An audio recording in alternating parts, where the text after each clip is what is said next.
And we are live and we are back. Let's go. I'm Cory, your host, one half of the Cory and FinallyFit podcast, and I'm back like I never left with another installment of Wealth Wednesday. Here on the Cory and FinallyFit podcast, we discuss health and wealth, finance and fitness, and everything in between. We want to make sure you save more and say less and keep making better your best. However, it's not Wednesday. It's Friday. Life has been busy. Oh my goodness.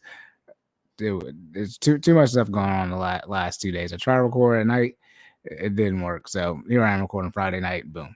Anyways, as y'all can see for the topic today, if you have not been on the internet or seen any type of news, I think the world's gonna end because we're about to hit the debt ceiling again. We always about to hit the debt ceiling every time. We're always gonna hit it, and then oh my goodness, there's just a panic for everything. So today we're gonna discuss what exactly is going on from the U.S. debt ceiling perspective, and if you need to change how you're moving out here.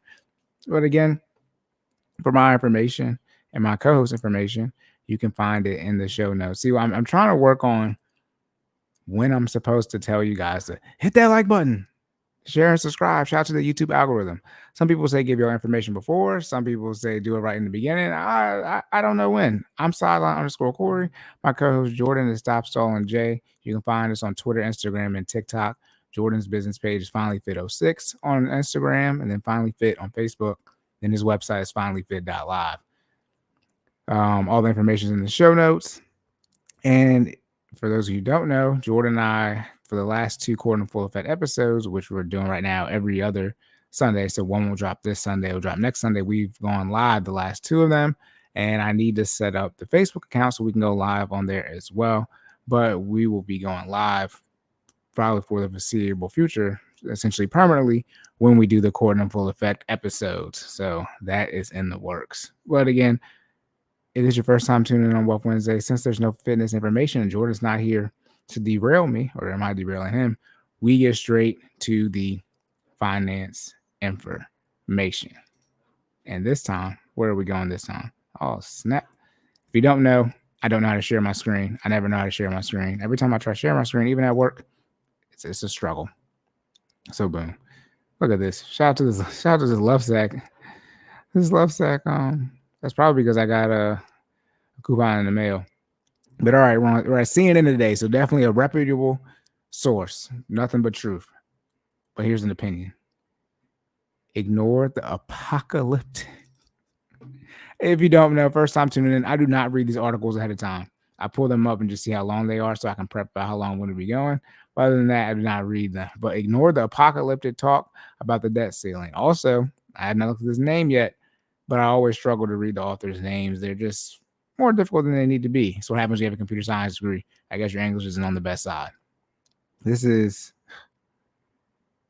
Lanehee, LANHEEJN. Lanely Jane Chin. Lanehee. Lanehee? Okay, anyways. This is published this morning. It's Friday, February 3rd, 2023. This is published at 7:09 a.m. If y'all don't know the debt ceiling, we're gonna go through here. As editor's note, Lanehee J. Chin is a PhD, is a regular contributor to CNN Opinion and the David and Diane Steffi Fellow in American Public Policy Studies at the Hoover Institution. PhD, this must be in political science, something like that. He was a candidate for California State Controller in 2022. Chen has played senior roles in both Republican and Democratic presidential administrations. Wow. And been an advisor to 4 presidential campaigns, including as policy director of Romney-Ryan 2012. The views expressed in this commentary are his own. View more opinion on CNN. All right, this is a pretty well-established person, Dr. Chen.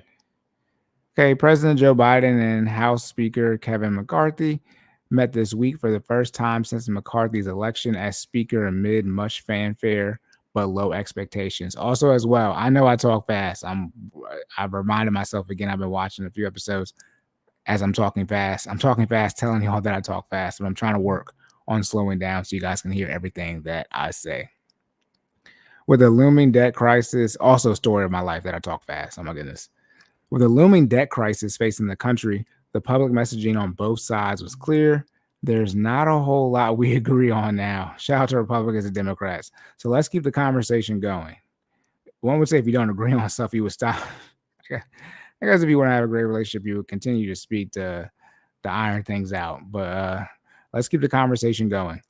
Biden budget chief Shalanda Young described the negotiations as a marathon, rest in peace, Nipsey Hussle, where the two sides would eventually find a path. Of course, we've seen this movie before in 2011. And again, shout out to the debt ceiling, when the country faced default and the global economy was on edge. Again, if you, I guess I should have did some research so I know for a fact I'm telling you the right thing about the debt ceiling.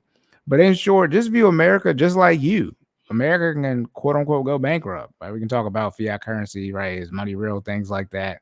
How much of the currency or money in circulation is actually debt, yada yada. But look, America only got but so much money as well. Okay, they only got so much money. It's a debt ceiling. You can only take out but so much debt as well.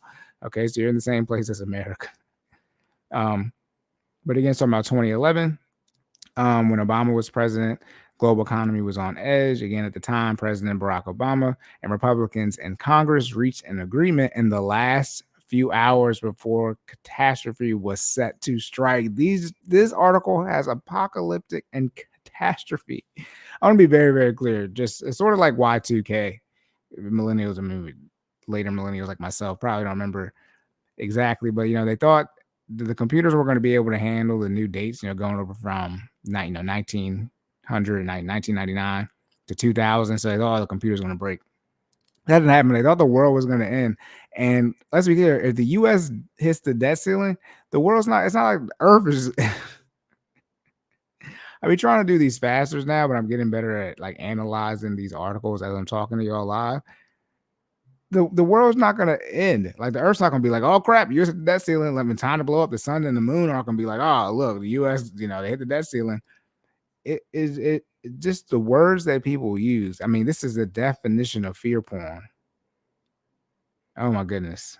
Or FUD, fear, uncertainty, and doubt. I mean, this is insanity. There will not be a catastrophe if we hit the debt ceiling. I mean, it'll be bad financially, but like it's not like the food in your house gonna go away. Over a decade later, with a more polarized country and even less bipartisanship to speak of, bipartisanship meaning both sides of the aisle, Democrats and Republicans working together. To speak of, observers shouldn't expect the current crisis to be resolved until the weather becomes unbearably warm in Washington.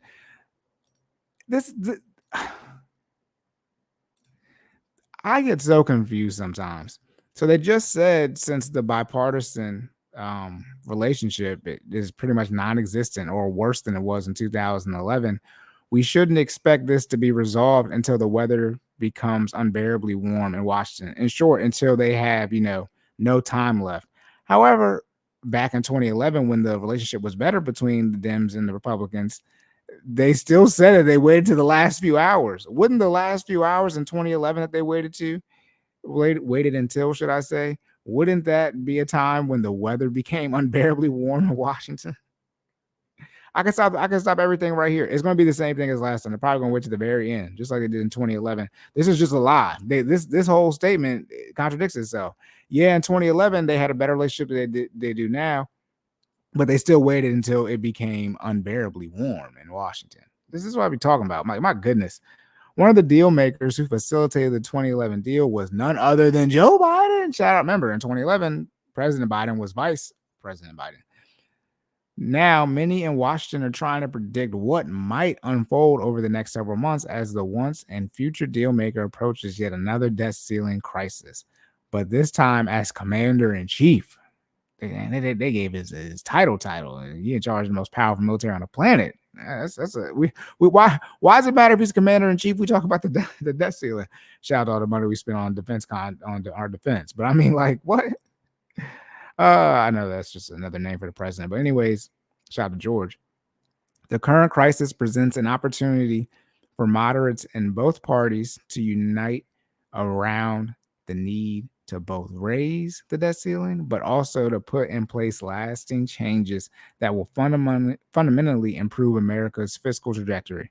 Shout out to Dave Ramsey. I remember when he said this. If he could manage the budget, it'd be we would not be operating at a deficit. It's one thing to have debt, but it's another thing to spend more money than you make. That's called operating at a deficit. America does not live paycheck to paycheck.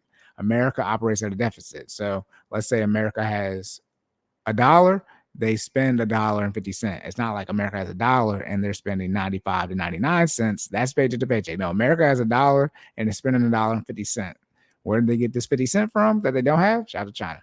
They operate at a deficit. That's bad. So Dave said, I would do this too. Y'all be mad. I would cut so much stuff out the budget, but like if you want to fix America's fiscal trajectory, it's gonna hurt. I mean, in the beginning, I mean, it'd be terrible, right? I mean, like as if I've managed a multi-trillion-dollar budget, but like the overspending has to stop. We can't. I mean, we keep increasing the debt, and this is why we keep having these issues. And it's obviously more complicated than that. That can't be solved in the first 11 minutes of this episode.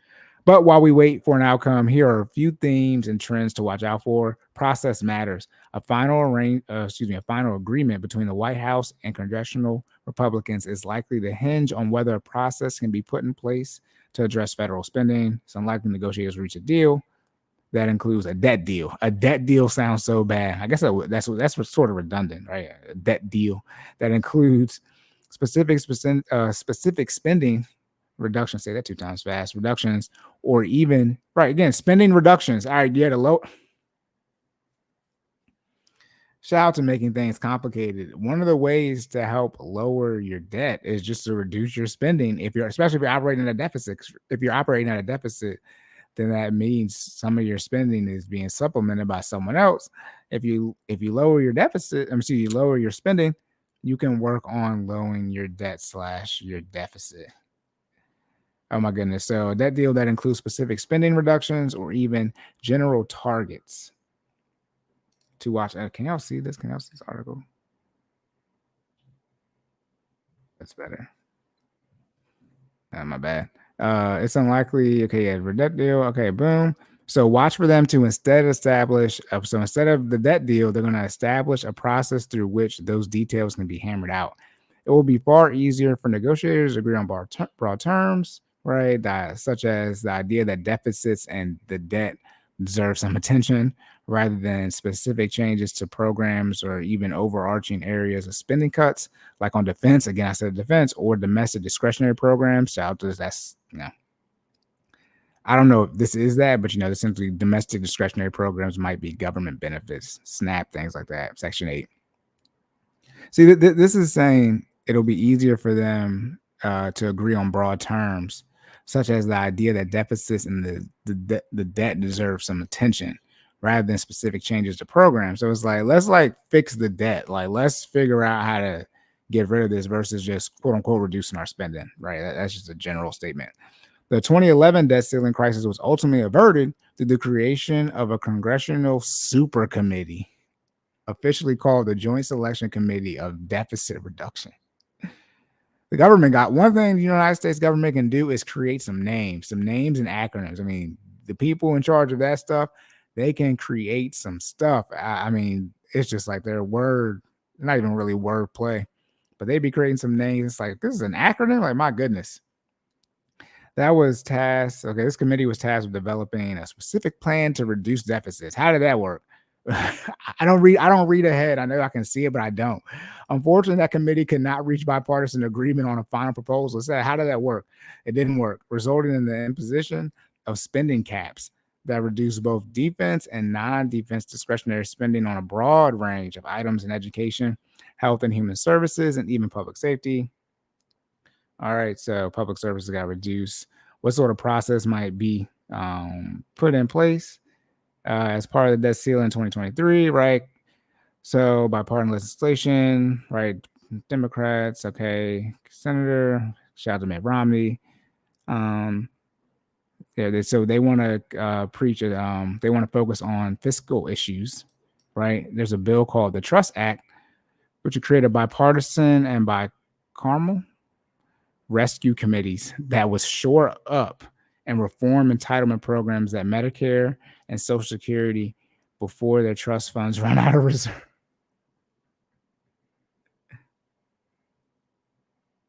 So they're talking about finding a way to save Medicare and Social Security. That's what Joe Manchin of West Virginia, Republican, and Mitt Romney, obviously Republican of Utah. They want to do that, help with They want to save Medicare and Social Security. My goodness. The committees themselves wouldn't have the ability, right? So the committees can't make any policy changes directly. They can just make recommendations. Sensational. Requiring bipartisan support within the committee to be considered by either the House or Senate. They receive expedited legislative consideration. So in short, these committees would get things in front of the Senate/the House, so Congress, faster than the normal process. This is precisely the sort of process-oriented fiscal reform that can make its way into a final agreement between the two sides. Yeah, the general logic is that, our government is busy. Shout out to the student loans. Our government is busy with stuff. Like think about it from the Supreme Court standpoint. Like, I guess the Supreme Court issue is a big issue, but is it really? Like, for the Supreme Court, do they really need to be adjudicating this debt forgiveness? You can talk about, right? Did President Biden overstep his power? But out of all the things on the list for the Supreme Court to be adjudicating and handling, this 10K to 20K forgiveness is up there. Kind of got to think about it. So this is saying, hey, we need some type of way to expedite, our process as far as getting Congress to look at some of these things. Again, you got Congress, you got legislative, executive, judicial branch. So, legislation start legislative, right? Inclusion of the Trust Act in a final deal would satisfy GOP concerns about addressing spending, right? GOP Republicans, they like to what phrase you want to use, but they like to quote unquote lower spending, versus Democrats like to increase it. Preserve promises made by both sides to not cut either Medicare or Social Security as part of the process, but also give the Biden White House something it can exchange for GOP voters to avert default. So in short, they got to get the Republicans to agree to something so that we don't hit the debt ceiling, and making sure Medicare and Social Security doesn't get cut is what's on the line. This is the same mind in the middle, while right and left, so Republicans and Democrats have, or conservatives and liberals, however, those are all the same thing, essentially. They become more polarized. They haven't become more polarized I'm not going to speak on that, but the sides keep extending. So that's why they're getting further and further away from each other. And they're more like the left is more so extending. The right is sort of just right where it's always been at. You can't extend. Not that the right is, the racist party in a sense, but it's like, if you view the Republicans as the quote unquote more racist ones, racism can only extend but so much. It kind of gets fixed at a point. So both chambers will likely have something to say about where the debt ceiling negotiations go. The Problem Solvers Caucus in the House. The Problem Solvers Caucus, that's a thing. Chaired by Representative Brian Fitzpatrick, Pennsylvania Republican, Representative Josh Gottenheimer, New Jersey Democrat, have emerged as important voices on substantive but thorny issues, and were important to pass the Biden's infrastructure in 2021. Similarly, right, moderates in Senate, these different senators, they have emerged important counterweights to those seeking to pull lawmaking towards the polls. Okay. In the debt ceiling debate, these moderates could play a role not only in brokering a deal, but also ensuring that there are sufficient votes for ultimately raising the debt ceiling. That's the thing. Let's keep raising the debt ceiling. Let's keep raising so we don't hit it. It's just infinitely raise it. Thank God numbers are infinite. So we can literally just continue to raise it in perpetuity. Right. So this is particularly the case for McCarthy. I think Senator McCarthy, I think he's Congress, he's in the House, ends up agreeing to provisions that some conservative Republicans may oppose. McCarthy may have no choice but to rely on a few Democrats in addition to a majority of Republicans to get a deal across the finish line. So it seems like they keep saying they don't have a bipartisan option, but they're saying they do have one, but they don't have enough votes, right? And that's where it gets complicated. So yeah, you got Republicans and Democrats who agree on this, but then you need the Republican. Let's say the Democrats are on board, but the Republicans are not. Now you need the Republicans that are on board to essentially, convert the people who aren't on board to get enough votes. You don't think about everybody, but you have to get enough votes. And that's where things can get complicated. And you got some people who are, as they say, they're moderates, but they're not as far right, either they themselves from a political standpoint or from the where they represent as far as the particular district or the state that they represent. Based on the votes, they might need to be, more right or left leaning. Because again, this is these people's jobs, and I know some people might not, kind of think about that. They if you lose the election, you technically, I believe, unemployed. If you get going for not get nominated again, another race. Now we're saying, I think it's about to end. Yep. Ignore the noise and the talk. There will be a lot of back and forth, prognostication, and apocalyptic talk. Apocalyptic, my goodness, over the next several months. That is true. That is kind of how they talk, like the world's going to end. This says several months. It's pretty much probably going to be almost a whole year. I got to see when this ends. But about whether and how the debt ceiling will be raised, ignore almost all of it. So don't listen to this episode, apparently. While both sides will invariably conduct some of their negotiations via the media, the real work of cutting a deal will happen behind closed doors, with almost no public visibility. Treasury Secretary Janet Yellen, the third, Janet Yellen's the third most powerful person. First person is president, second would be the vice president. Or no, she's second most. I forgot how that guy explained to me, but since she's the treasury, so she's in charge of the finances. One of the most powerful people on the planet said that the extraordinary measures being used to stave off default will take us until sometime in early June. Woo! Got half a year. Past experience suggests there may be a little wiggle room beyond that, but don't expect the talks to really heat up for several more months. And even though the real incentive to complete the negotiations won't come until the global economy is literally back into a corner. The global economy, shout out to the United States holding everything down. That means World War I, World War II style. What would y'all do without us? That means several more months of wondering, waiting, and worrying about whether our broken political system can solve yet another fiscal crisis. One more time. Let me see if I can find one with the debt ceiling.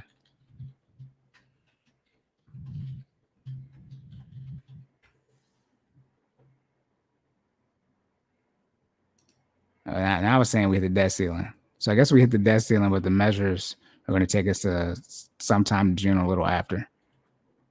Whatever.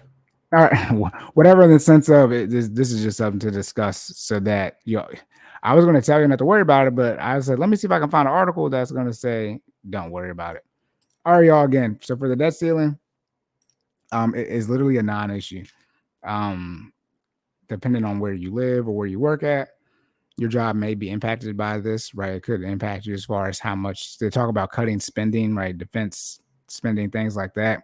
So if you're a contractor, work for the government, something like that, when they do bump up the debt ceiling, you may get less money. Shout out to people, I think CMS, HHS, Healthcare and Human Services, or Human and Healthcare, whatever it is. They're trying to keep Medicare and Social Security, so that looks like it's going to be good. But in all, as I said, this is a non-issue. This is the definition of FUD, fear, uncertainty, and doubt.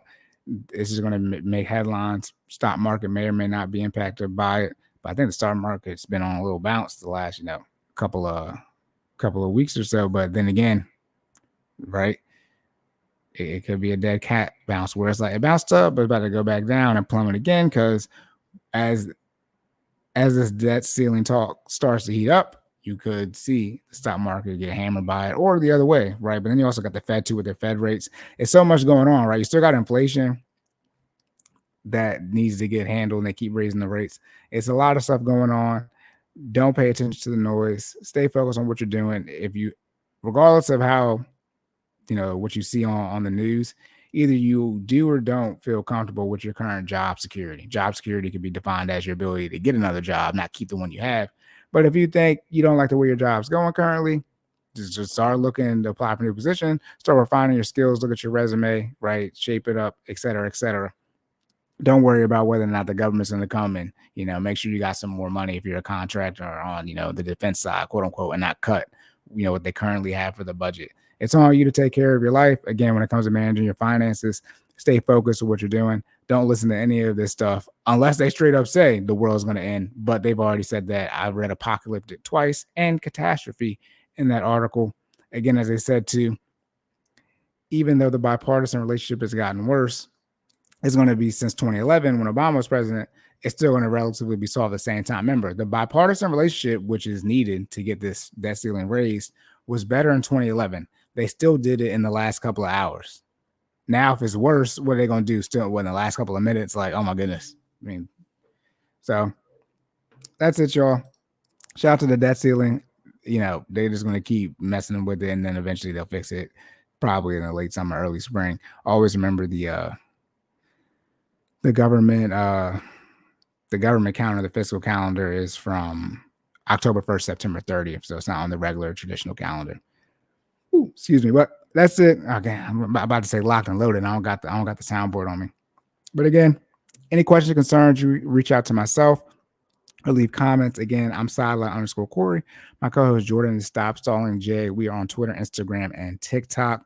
Jordan's business page is FinallyFit06 on Instagram, and then FinallyFit on Facebook, and then his website is FinallyFit.live. Again, Jordan has done complete rebranding of his website. He keeps telling me he's continuing to work on it. He got the reviews up, everything like that. So I guess he's continuing to do his front end development on it.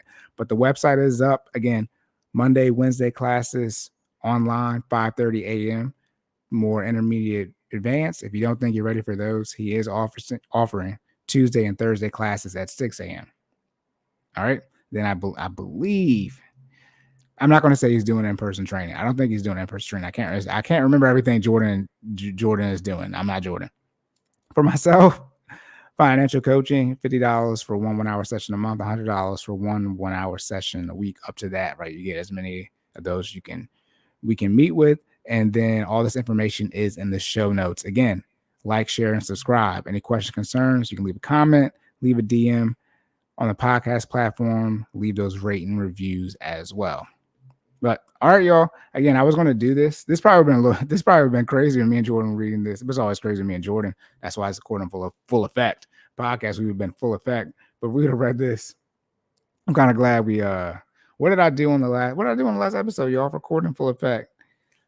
No, I can't remember what I did. I gotta look it up real quick. What did Jordan and I talk about on the Cordon Full Effect podcast when it comes to that episode? I don't know. I have to go to our YouTube channel and see. That showed y'all how much stuff I be doing. I really can't remember.